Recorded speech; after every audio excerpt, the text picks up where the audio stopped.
అంతిమ దైవ గ్రంథం ఖుర్ఆన్. 9 అత్తౌబా పశ్చాత్తాపము. అఊజు బిల్లాహి మినష్ షైతానిర్ రజీమ్. ఆయత్ నంబర్ 113.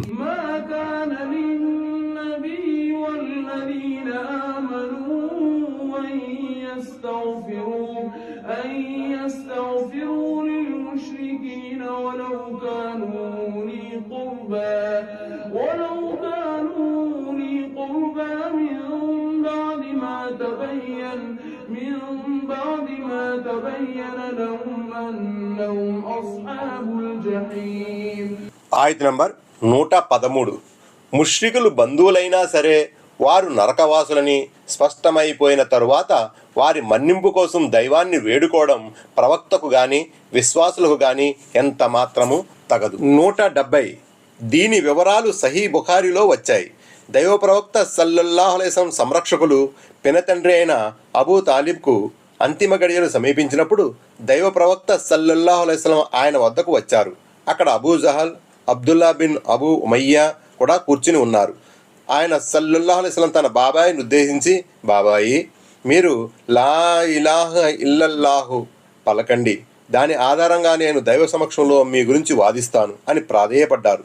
దానికి అబూ జహల్, అబ్దుల్లా బిన్ అబూ ఉమయ్య, ఓ అబూ తాలిబ్, ఈ స్థితిలో అబ్దుల్ ముత్తల్లిబ్ మతాన్ని విడిచిపెడతారా అని ఆక్షేపించారు. కడకు అబూ తాలిబ్ అవిశ్వాస స్థితిలోనే కన్ను మూశారు. దేవుని తరపున వారించబడనంత వరకు నేను ఆయన మన్నింపు కోసం ప్రార్థిస్తూనే ఉంటాను అని మహాప్రవక్త సల్లల్లాహు అలైహి వసల్లం చెప్పారు. అప్పుడు ఈ ఆయతు అవతరించింది. బహుదైవారాధకులు ఆప్తులైనా సరే వారి మన్నింపు కోసం అల్లాను వేడుకోరాదని ఇందులో నిర్దిష్టంగా చెప్పడం జరిగింది. సహీ బుఖారీ కితాబు తఫ్సీర్ అత్-తౌబా సూరా అల్ కసస్ సూరాలోని 56వ ఆయతు కూడా ఈ నేపథ్యంలోనే అవతరించింది. ఓ దైవ ప్రవక్త, నీవు కోరిన వారికి నీవు సన్మార్గం చూపలేవు. ముస్నద్ అహ్మద్లోని ఒక ఉల్లేఖనం ప్రకారం దైవ ప్రవక్త సల్లల్లాహు అలైహి వసల్లం తన తల్లి మన్నింపకే ప్రార్థించేందుకు అనుమతి కోరగా ఈ ఆయతు అవతరించింది. ముస్నద్ అహ్మద్ సంపుటి 5 పేజీ 355. అయితే మహాప్రవక్త సల్లల్లాహు అలైహి వసల్లం వారు, అల్లాహ్, నా జాతి వారికి ఏమీ తెలియదు, వీళ్ళని క్షమించు అని చేసిన ప్రార్థన మాత్రం ఈ ఆయతకు విరుద్ధం కాదు.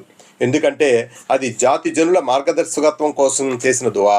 అంటే వారు నా స్థాయిని అర్థం చేసుకోలేకపోవడం చేత అలా ప్రవర్తిస్తున్నారు కనుక వారికి సద్బుద్ధిని వసగు. ఆ విధంగానైనా వారు మన్నింపుకై అర్హతను సంపాదిస్తారు అన్నది ఆయన సల్లల్లాహు అలైహి వసల్లం వేడుకోలులోని మర్మం.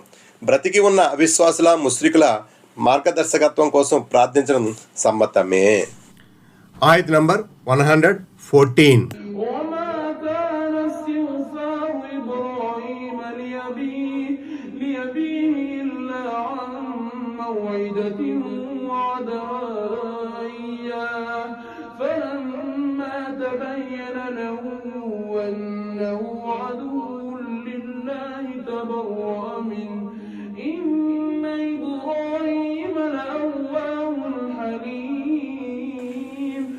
ఆయత్ నంబర్ 114. మరి ఇబ్రాహీం అలైహిస్సలాం తన తండ్రి మన్నింపుకే ప్రార్థించాడంటే అతను తండ్రికిచ్చిన మాట ప్రకారం అలా చేశాడు. అయితే అతని తండ్రి అల్లాహ్ విరోధి అని స్పష్టమవగానే అతని పట్ల విసుగుపోయాడు.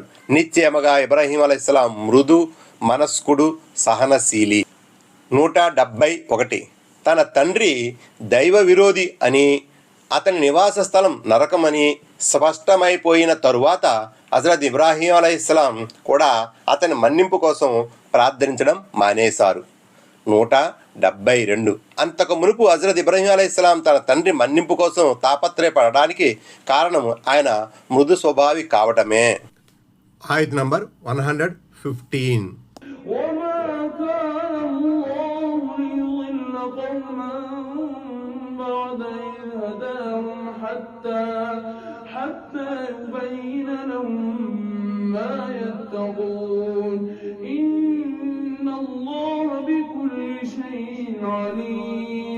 ఆయత్ నంబర్ 115.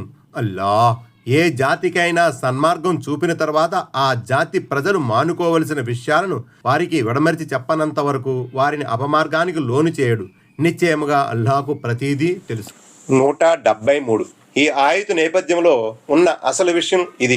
ముష్రికుల మన్నింపకే ప్రార్థించరాదు అని అల్లాహ్ ఆదేశించిన సంగతి తెలుసుకుని ప్రవక్త ప్రియ సహచరులు రజల్లా తలాన్హులు ఆందోళనకు గురయ్యారు.